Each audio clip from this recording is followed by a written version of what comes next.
What is happening, YouTube? You are watching JME-TV, and today we are taking a journey into the life and tragic death of Ian Curtis, the lead vocalist of Joy Division. Ian Curtis left a huge impact on music, and today we're visiting the house where he lived and sadly passed away. After we finish there, we'll head over to the cemetery where his ashes are buried. So come along with me as we step into the life of this musical genius who shaped the music history of Manchester.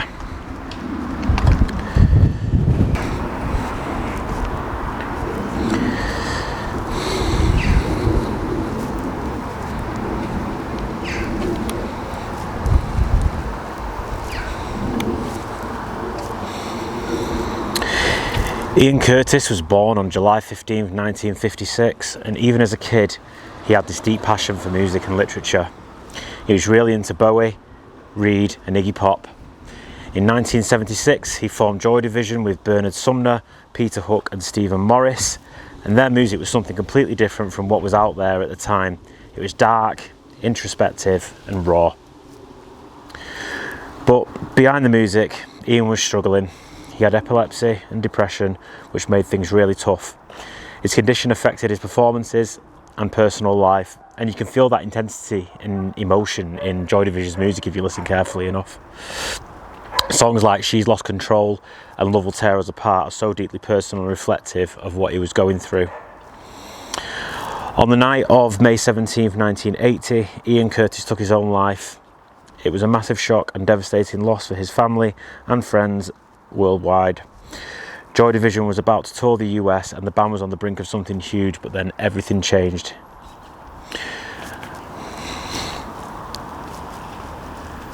That night Ian was alone, and his wife Deborah had left with their daughter due to the increasing strain in their relationship. Compounded by Ian's ongoing affair with Belgian journalist Annick Honor, Ian spent the evening watching Werner Herzog's Strozek, a film about an artist who faces numerous personal struggles and listens to Iggy Pop's The Idiot. The themes of despair and hopelessness in both film and the album mirrored Ian's own feelings at this time. So not a great combination, really. When you're feeling that low, you start listening to things that make you more low. So what happened was, in the early hours of May 18th, 1980, Ian wrote a note to Deborah expressing his love and apologies, then ended his life in his home. It is believed that his worsening health and the pressure of Joy Division's growing fame and his personal life conflicts all contributed to his decision to end his life on that tragic night. Despite the darkness that surrounded Ian's final days, his legacy is one of enduring light. His music, filled with raw emotion and poignant insight, continues to inspire and move people across generations. And as we stand here outside the place where he lived and created, let us honour his memory by reflecting on his work.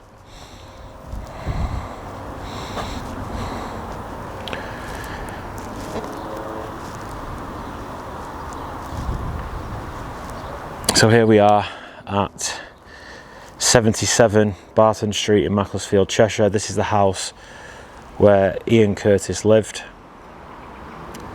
where he created some of Joy Division's best music, and tragically this is where he spent his final night before he took his own life.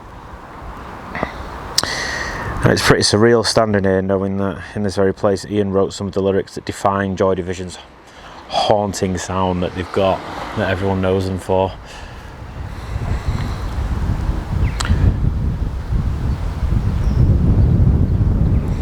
There is a biopic with about Ian Curtis's life that was in 2007, I think it was, and I believe it was called Control.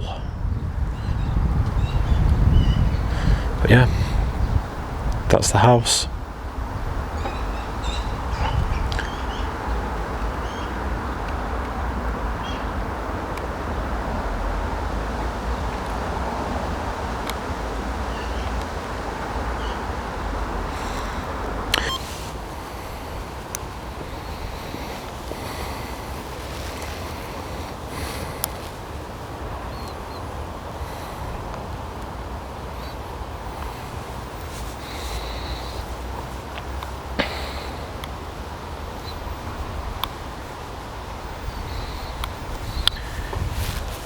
So guys, we've finally made it to Macclesfield Cemetery.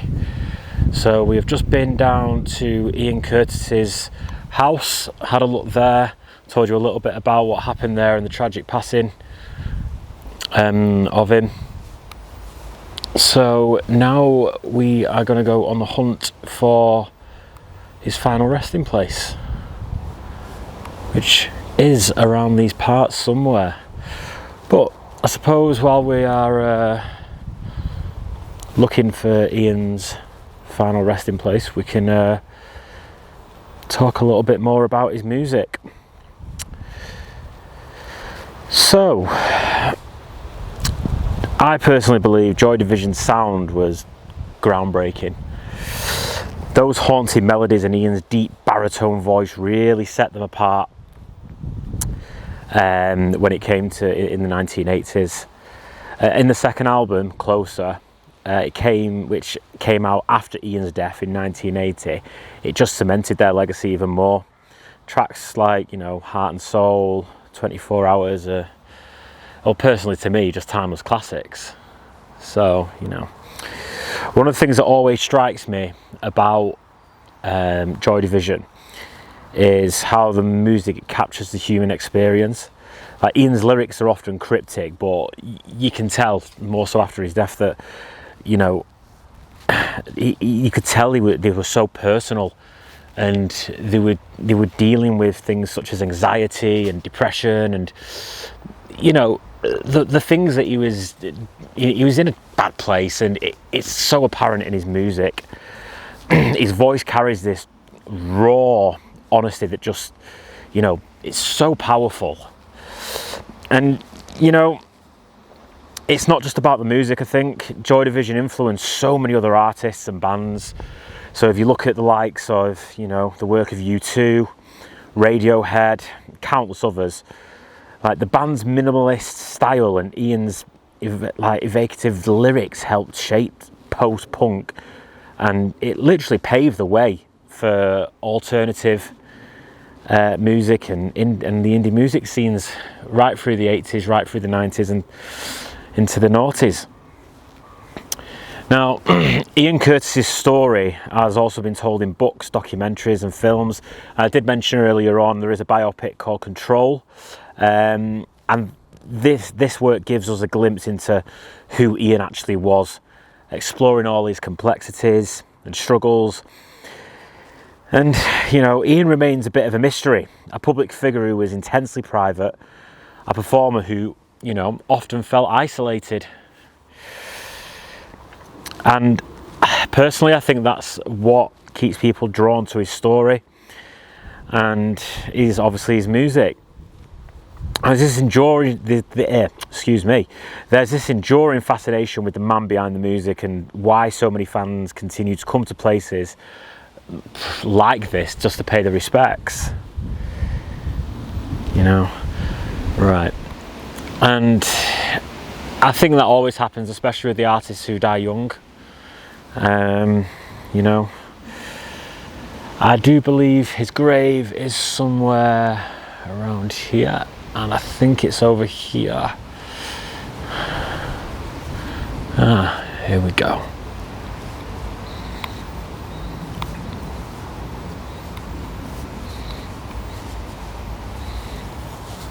Here we go.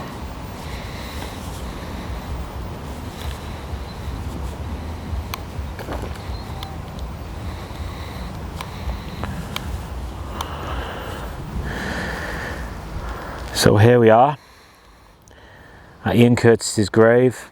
It's marked literally by a simple plaque that reads, Ian Curtis, 18th of the 5th, 80, and love will tear us apart.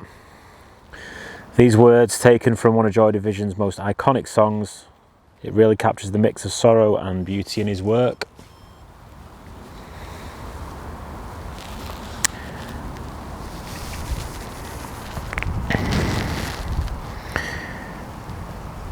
And I think just standing here, it's time to think about, Ian's music has really touched so many lives. His songs filled with despair and hope. And I believe now people probably still listen to their music, and it continues to inspire new generations. Despite his personal struggles, Ian managed to put into words and music the feelings that so many people experience on a day-to-day basis, which makes it still relevant now, if that makes sense.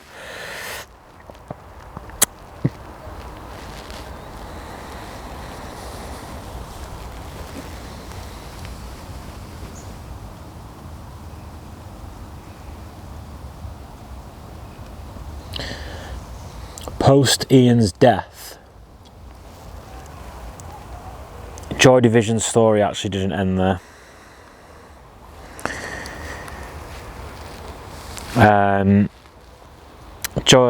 It didn't end there. The remaining members formed a new band called New Order and went on to have huge success, continuing to innovate and influence music. But it's Joy Division's brief but powerful existence, driven by Ian's voice and lyrics, that remains a cornerstone in music's history. So, as we stand by Ian's grave, let's appreciate the impact his music had on his lyrics, often dark, of course, and introspective.